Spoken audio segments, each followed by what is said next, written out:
What's up, everybody? So, I guess people wanted to see our gear and what makes Ronin Kelly run. And there's a special little boy that I have here right now, which y'all wanted to see him first. I don't know how I won that.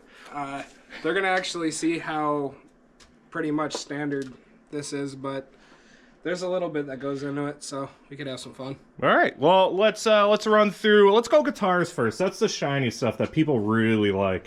I mean, come on, especially when you're putting them in such a nice little case presentation. Tell me about that. So, I got tired of dragging 9 cases into a venue, so went with an Inky. It's the new X3. It's waterproof.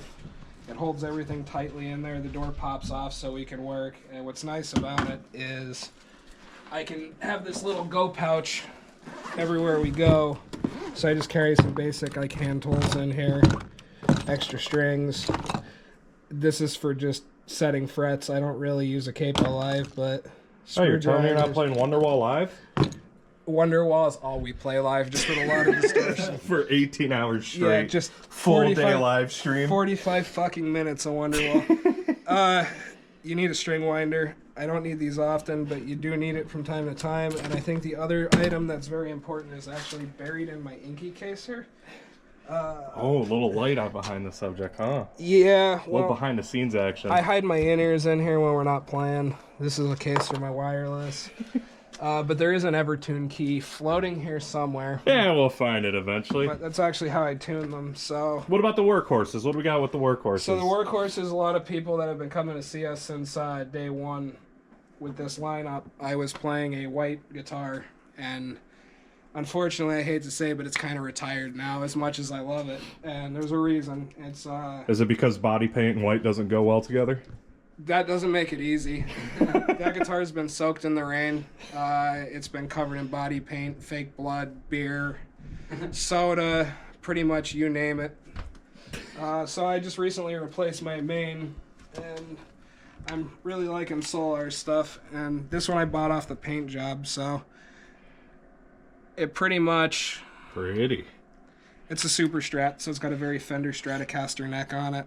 Don't say that, they're in trouble now. It's got the same pickups I always use. I like the Fluence Moderns in it. It's got a coil tap, never use it. I really just on and off this all night. But this was the win for the guitars. I hate having to tune in between every song. So having that on there is nice because you can pretty much pull the guitar right out of the case and play. And it doesn't lose a lot of tonality. There's a lot of springs and shit in there, but it still plays great sustain. So this is the main one. It's drop B, most of our stuff. And then what got me started on Solar is probably the one people want to see. It's my 7-string. It's an A 1.7 7 Fishman Fluence, same exact thing, alder body, locking tuners on it. My hand cramps up, so I hide little picks in there. You'll see me throwing them to people once in a while when they ask. Same thing, Evertune. So, I mean, this hasn't been tuned today, and I don't know if you could hear it, but... It's in tune. In a sweaty basement. Great sustain on it. You can start to see the battle scars. I went through a couple 7-strings. I had a Schecter that I actually put my own pickups in. It did all right in the beginning, but I wanted something that played a little bit nicer, so... Got this off a guy on Marketplace, and I just started really liking the Solar stuff, so started using their stuff as much. And then there's a new one in the rack, actually. That's the replacement of the old Jackson, eh? Yeah, but this one's running C-sharp standard. By the way, this was in drop G-sharp. And then this was the one, it was an impulse buy. I was at work the other day, and I just decided to buy a guitar. Hey, there's nothing wrong with that. I think we've all had those days. So an Ibanez RGD, same thing, Evertune, Fishman Fluence. It's same across the board. Locking tuners, roasted neck. This thing feels really good, and I can't tell which one I want to make the main guitar, but you'll probably see this for 1 to 2 songs. Sometimes more if we don't have C-sharp songs. But other than that, that's pretty much the guitars. I know people are going to ask about it, so we hit it in the corner. This is the Jackson that I started. I actually bought this right when I got hired with Ronin Kelly. Yeah. I bought it like 2 days after. Mm-hmm. So every little nick, scratch, ding, and the guitar was done with Ronin Kelly, including getting covered in beer, body paint, rain, Sweat. I sweat. I'm Anger. sweating now. It doesn't have an Evertune. That's kind of why I upgraded, but still Fluence pickups. Still has the locking tuners on it and the same setup. Everything's pretty much the same. I have Dunlop strap locks on everything. I don't wash anything, so, you know, Nice black and body stinky. paint. This guitar is the best sounding guitar here. It just, I don't know why it's bolt on, it's not neck through. It just, Has the sauce. it sounds incredible. The harmonics are effortless with it. It's just, I don't like tuning, so it's a backup.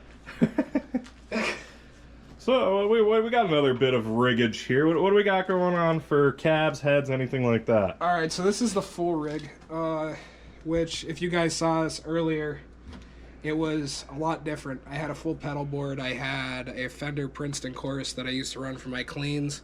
It just had the natural chorus to the amp on it, real crystal clear sound, no breakup. And I used a dual rectifier head with an SD1 boost on it. And I love Mesa. Like, their stuff is incredible, especially like the early 2000s, late 90s stuff. But it got to be a lot to carry, so I changed it about 3 times. I hated modelers, couldn't stand them.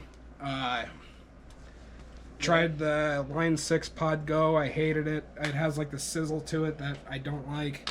I've tried the GX100. The first time we played the Ritz, I watched the video back. I thought it sounded good, but to me it doesn't. I know a lot of people probably won't know the difference. It just felt fake and processed, so I ended up researching these, and a couple friends of ours were recommending them, and I bought one and tried it, and I am sold. It's a lot easier to carry. I run a power stage on it. I think it's a 170. Pretty straight on the EQ, just boost the treble a little bit to get a little more chop, and it's just going into a Mesa 212 vertical cabinet with vintage 30s in it. So V30 Mesa cab and a Seymour Duncan power stage and a quad. So is that basically the secret sauce? There's a lot more to it. So depending on where we're playing, how far we're traveling, how much room we have, we don't always get to take these. Some places have a back line, which is where this goes with me. This cab on stage is literally just for us. Nobody hears it out front, so you're going to see us live and wonder why there's no microphone on the cab. The way that works is this cable goes into here and feeds the cabinet for us.